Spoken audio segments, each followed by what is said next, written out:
नमस्कार मित्रांनो. गोष्ट आवडली तर नक्की शेअर करा. आणि चॅनलवर नवीन आला असाल तर आपल्या यूट्यूब चॅनल प्रो कॅपिटल मोटिवेशनलला सबस्क्राईब करायला अजिबात विसरू नका.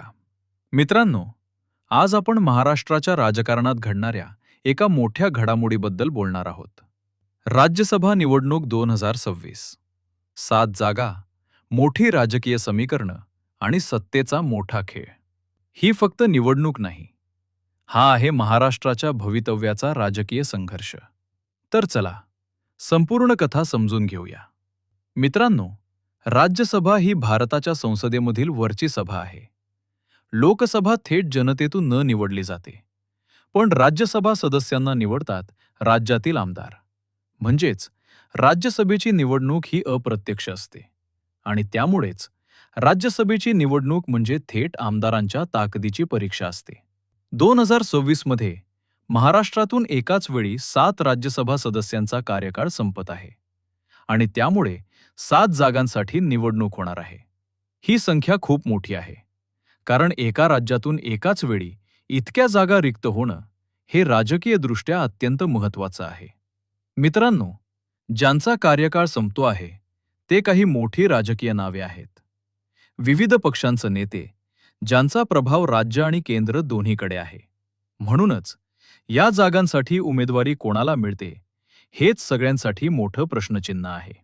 आता खरी गोष्ट सुरू होते. महाराष्ट्रात सध्या सत्तेत असलेली आघाडी आणि विरोधकांची आघाडी, दोघंही आपापल्या गणितात व्यस्त आहेत. राज्यसभेची निवडणूक जिंकण्यासाठी प्रत्येक पक्षाला ठराविक संख्येनं आमदारांची गरज असते. जर आमदार कमी पडले तर क्रॉस वोटिंग होऊ शकते आणि तेच सगळ्यात मोठं संकट असतं. मित्रांनो, एकीकडे सत्ताधारी महायुती, दुसरीकडे महाविकास आघाडी. दोघांमध्ये जोरदार संघर्ष अपेक्षित आहे. प्रत्येक पक्षाला आपली जागा सुरक्षित ठेवायची आहे आणि शक्य असेल तर एक अतिरिक्त जागा जिंकायची आहे.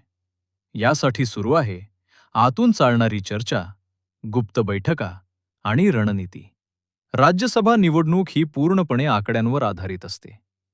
एक जागा जिंकण्यासाठी किती आमदारांची मतं लागतात याचा फॉर्म्युला ठरलेला असतो. जर एखाद्या पक्षाकडे जास्त आमदार असतील तर तो आरामात जागा जिंकू शकतो. पण जर संख्या कमी असेल तर प्रत्येक मताचं महत्त्व वाढतं आणि तेव्हाच सुरू होतो राजकीय दबाव, मनधरणी आणि राजकीय नाट्य.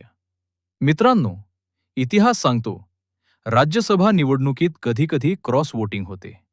म्हणजेच एखाद्या पक्षाचा आमदार दुसऱ्या पक्षाला मत देतो. असं झालं तर संपूर्ण गणित बदलू शकतं. म्हणूनच प्रत्येक पक्ष आपले आमदार एकत्र ठेवण्याचा प्रयत्न करत आहे. निवडणूक प्रक्रियेचे टप्पे असं असतात. पहिले उमेदवारी अर्ज, नंतर पडताळणी, मग अर्ज मागे घेण्याची अंतिम तारीख आणि शेवटी मतदान. मतदान गुप्त पद्धतीनं होतं आणि त्यानंतर लगेच मतमोजणी, निकाल जाहीर आणि राजकीय वातावरण बदललेलं. मित्रांनो, राज्यसभा म्हणजे फक्त एक सभागृह नाही. ते केंद्रातील कायदे बनवण्याच्या प्रक्रियेचा महत्त्वाचा भाग आहे. जर एखाद्या पक्षाचं जास्त सदस्य राज्यसभेत असतील तर त्याला केंद्रात मजबूत पाठबळ मिळतं. म्हणूनच महाराष्ट्रातील या 7 जागांचा परिणाम दिल्लीपर्यंत जाणार आहे. जर महायुतीनं जास्त जागा जिंकल्या तर त्यांचा राजकीय आत्मविश्वास वाढेल. जर महाविकास आघाडीनं अनपेक्षित विजय मिळवला तर राज्यातील राजकारणात मोठा बदल होऊ शकतो. ही निवडणूक फक्त 7 जागांची नाही, तर ती आहे सत्तेच्या भविष्याची दिशा ठरवणारी. या निवडणुकीनंतर काही नेत्यांचं राजकीय भविष्य ठरेल, काहींची कारकीर्द संपेल, काही नवीन चेहरे राज्यसभेत दिसतील आणि महाराष्ट्राचं राजकीय समीकरण बदलेल. मित्रांनो, राज्यसभा निवडणूक 2026 ही फक्त एक औपचारिक प्रक्रिया नाही, तर हा आहे महाराष्ट्राच्या राजकारणातील एक मोठा टप्पा. 7 जागा, अनेक दावे, आकड्यांचा खेळ आणि सत्तेचा संघर्ष. निकाल काहीही लागो, पण या निवडणुकीनंतर राजकीय वातावरण नक्की बदलणार आहे. मित्रांनो, तुम्हाला काय वाटतं? या 7 पैकी कोण जास्त जागा जिंकेल? तुमचं मत कमेंटमध्ये नक्की सांगा. व्हिडिओ आवडला तर लाईक करा, शेअर करा आणि चॅनल सबस्क्राईब करायला विसरू नका. जय महाराष्ट्र. धन्यवाद.